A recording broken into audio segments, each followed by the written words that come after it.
ayca kon Mass si loo jox leen ngay Aliou Sow. waaw damay jox leen ngay Aliou Sow mu tàmbale ak ayca kon Sow Poulo ñu xam li xew d'abord. ñu xam li xew. dama bëgg a wax ci ça y est j'adore la politique.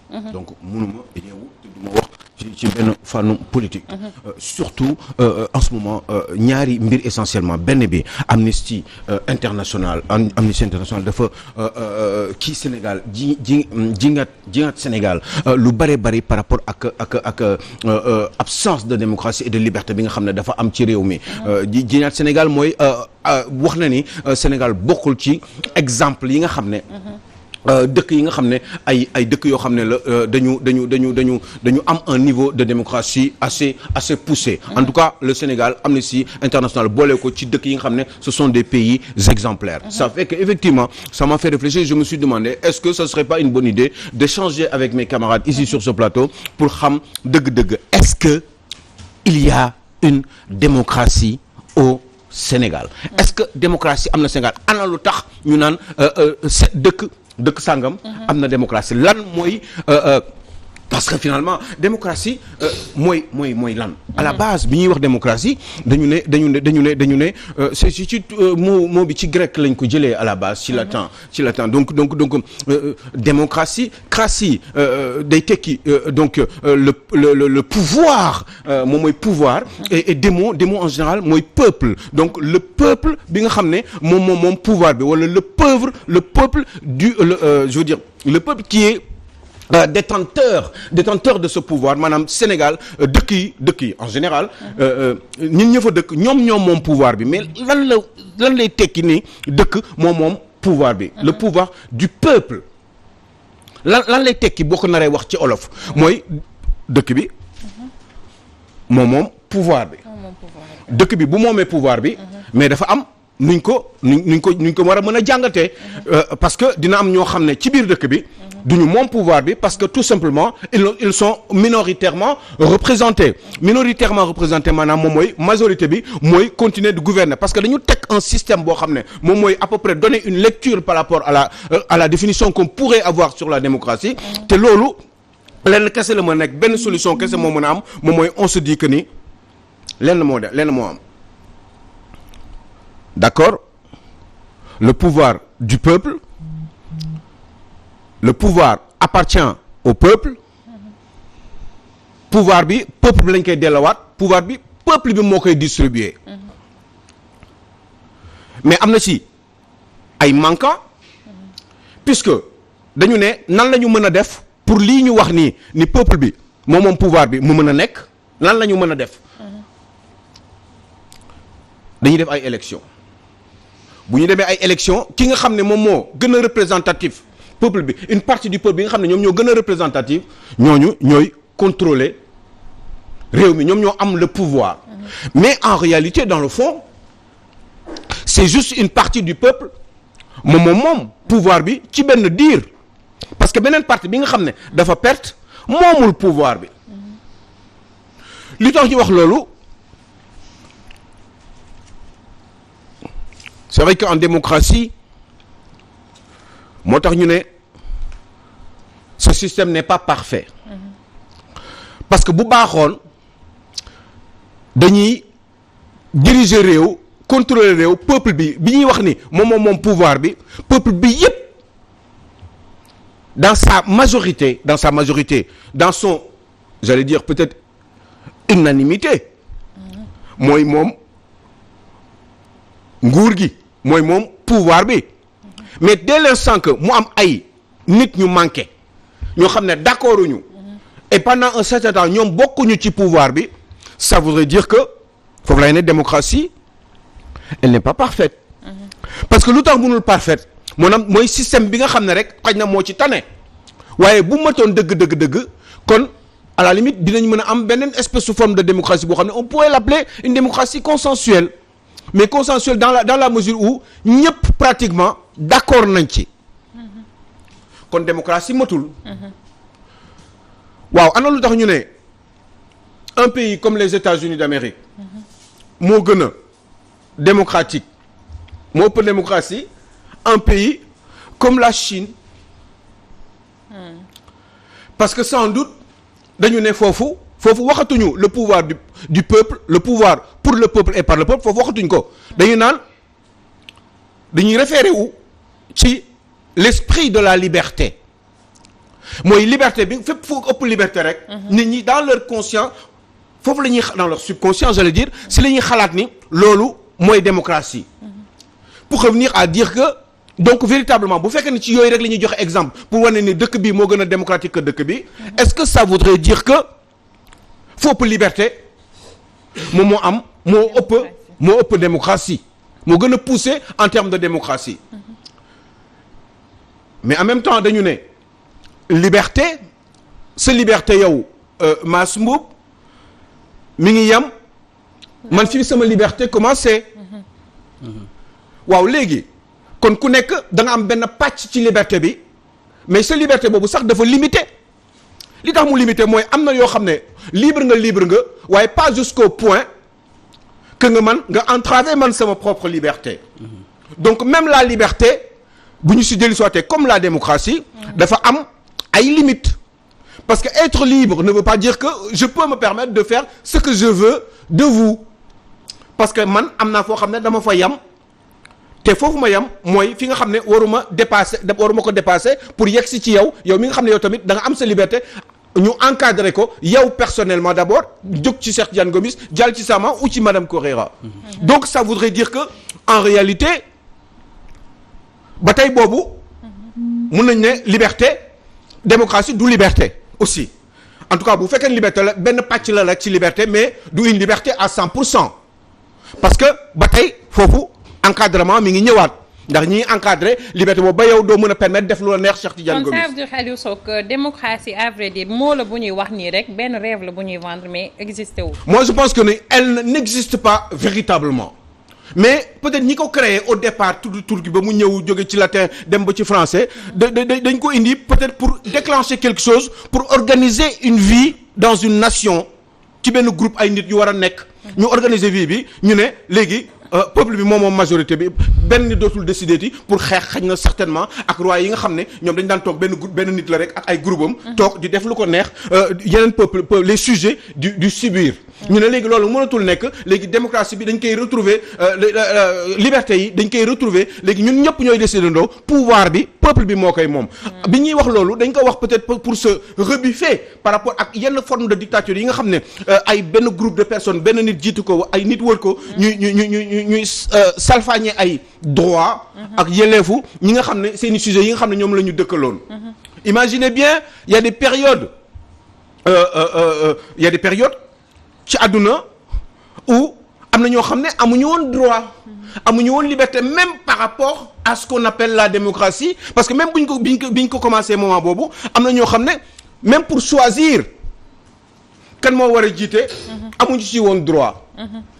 parce que tout simplement dañu ne ñoom seen niveau social seen ay cas sociaux la ñu et que waruñu bokk ci ñii di choisir nan la ñu war a doxalinee askan wi. ou alors dañ leen ne il faut que nga am weccet maanaam il faut nga cotiser di fay ay impôts. pour mën a am droit sax di voter. ñuy dem di avancer bay tollu benn niveau boo xam ne léegi. nga nekk borom alal wala nga ñàkk nga wala nga pauvre nga nekk d'un niveau social très bas eh bien benn la ci mbañ gàcce gi maanaam ku si nekk benn carte kese ngay am benn voix ngay am baat pour voter pour choisir mais en même temps quand on revient encore boo choisirez aussi toujours pour revenir encore sur la démocratie mooy bu ñu dellusee bu ñu defee ay élections parce que loolu mooy exemple bi loolu mooy yoon bi ñu mën a jaar pour à peu près avoir li ñuy wax démocratie te fekk ni peut-être que ce n'est pas forcément ça en tout cas pas à 100%. bu ñu demee ba élection am na ñoo xam ne seen amuñu satisfaction parce que tout simplement ñoom bokkuñu si ñuy fal. ba pare bu ñu falee ba pare beneen problème day am ndax ñi nga xam ne ñoom la ñu fal parce que ñëpp. mun ñu assurer le pouvoir bu ñuy wax démocratie aussi c'est par rapport à la représentation du peuple bi mooy dem di exécuter même bu fekkee ni moom moo am pouvoir bi di def mais foofu démocratie dañ ko définir définition bu simple c'est un système politique où le peuple est souverain oui loolu mooy démocratie. mais qu'est-ce que c'est un peuple souverain maanaam souveraineté. askan bu moom boppam. askan boo xamante ne dañuy tolloo àq ak yelleef. ci justice tolloo àq ak yelleef ci li nga xamante ne mooy santé. askan boo xamante ne tey jii maanaam. ki nekk ci kaw ak ki nekk ci suuf. oui ñooy tolloo les mêmes droits. mais loolu mooy en grosso modo démocratie. bu fekkee dañu pousse ba foofu. foofu rek la ñu mën a yem mais à la base. démocratie dañu ne le pouvoir par le peuple et pour le peuple. mais le pouvoir par le peuple et pour le peuple mais ban peuple mais et l'autre partie qui aurait perdu le pouvoir par le peuple pour le peuple mais à travers sa représentation. ñi koy représenté. waaye ñi nga xam ne bokkuñu ci représentation bi nag ñi nga xam ne ñoom dañoo kenn falu leen waaye ñooñu ci peuple bi la ñu bokk. parce que boo nee le peuple yaa ngi wax le peuple dans son entièreté boo nee askan wi.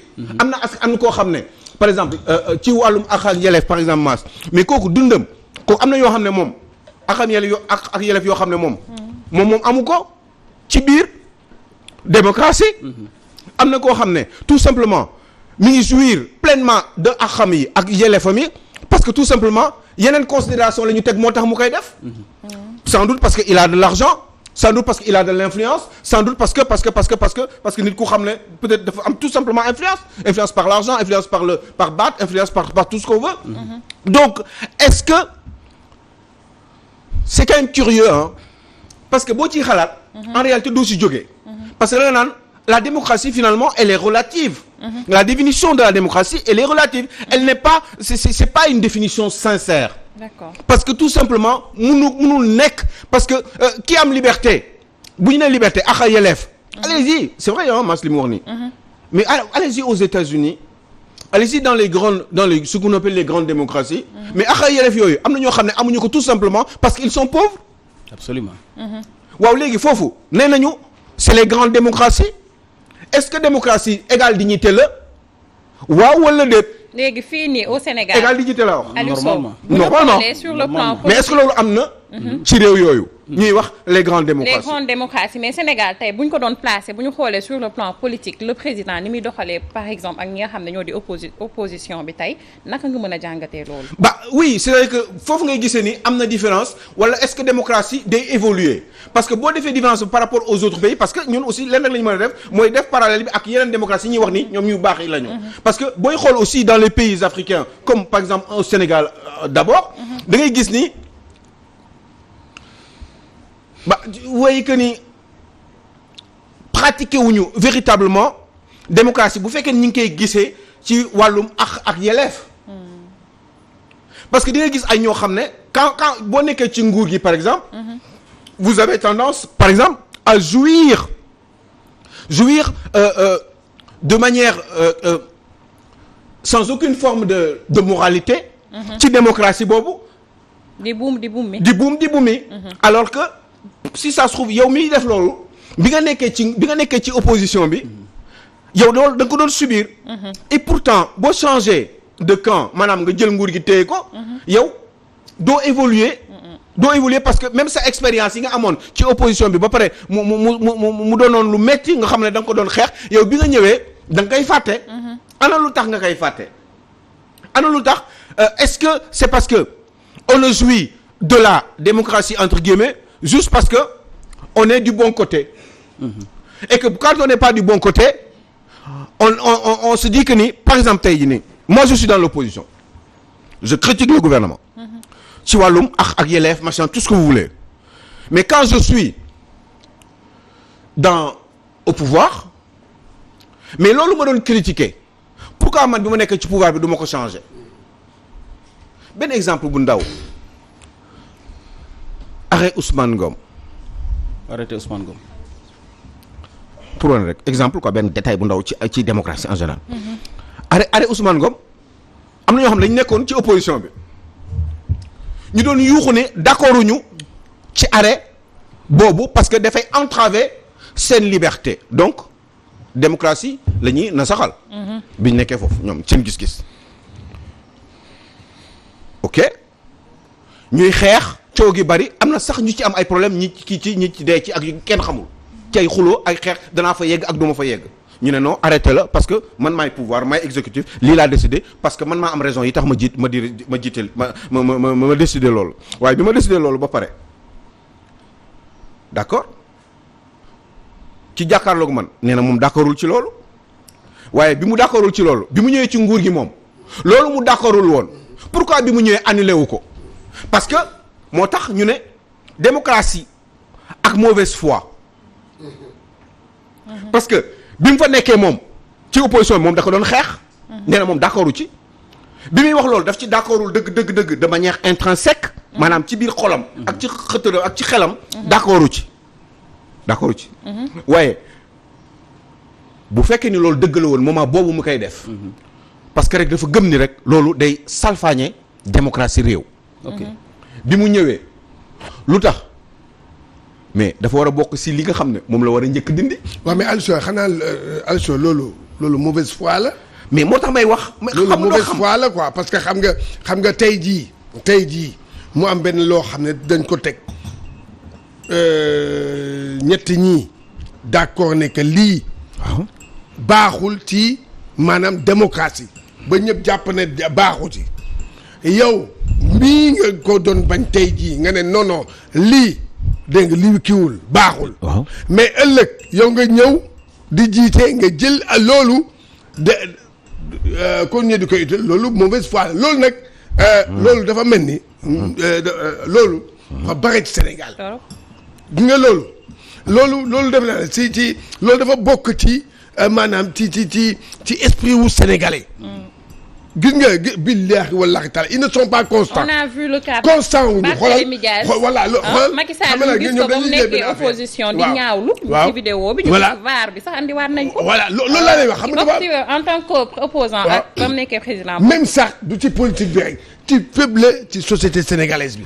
loolu moo am mooy que xam nga la sénégalais yi seen bopp. démb lu ñu doon kaas.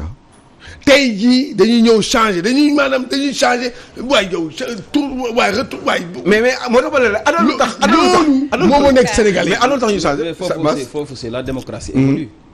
démocratie dafay évoluer dafay màgg. par rapport aux libertés. parce que démocratie ci boppam moo amul Afrique ngeen baal ma. amul parce que gis nga démocratie. définition bi c'est simple wax nañ ko sànq. y a un peuple qui est autonome. y a un peuple qui est souverain. peuple boobu mooy tànn. moom mooy tànn li nga xamante ne moom noonu ni la réew mi doxee. est-ce que ñun tey jii en Afrique suñu loi yi nga xamante ne dañ koy voter. lépp li nga xamante ne moo nekk suñu juridiction yi. ak lépp li nga xamante ne tey jii war nañ ko am. est-ce que ñun c'est par rapport à notre culture est-ce que suñu namm la est-ce que suñu bëgg-bëgg la ñun askan. est-ce que dina yombal démocratie loolu mooy wane ne super bonne question. loolu mooy wane ne tey jii. waaw ñun li ñuy woowee démocratie en Afrique. c'est lu ñu jëlee ko ci nasaraan yi. Nations Unies teg ko yenn ñu imposer ñu ko. mais nekkul loo xamante ne te ñun réew mi. ñun askan wi ñoon lii la ñu bëgg ci réew mi. lii moo la ñu war a wote kon démocratie. ñu war a xoolaat la démocratie hypocrisie bu leer naññ la. démocratie benn ñaar la démocratie doit être si démocratie il devrait y avoir il faudrait qu'elle soit adaptée. Adaptée mooy par rapport ak l'image mu wax léegi. mooy adaptée par rapport à la culture du pays. Est-ce que vous pensez que ni l'idée oui. il doit être adapté.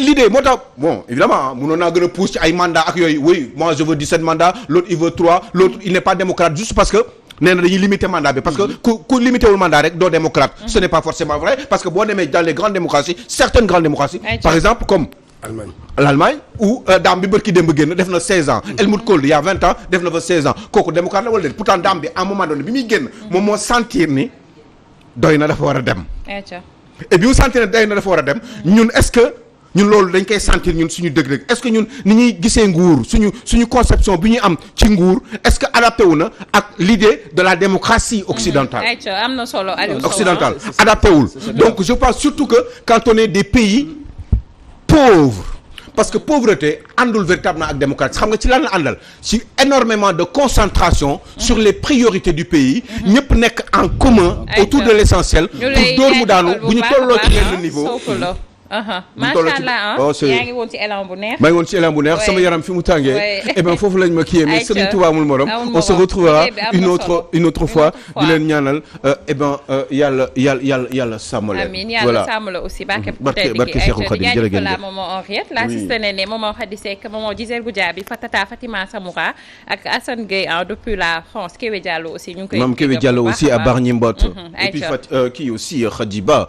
Adiam Niadio maman Khadiba suma yaay ju baax jooju. ñu jëlee léegi Mars.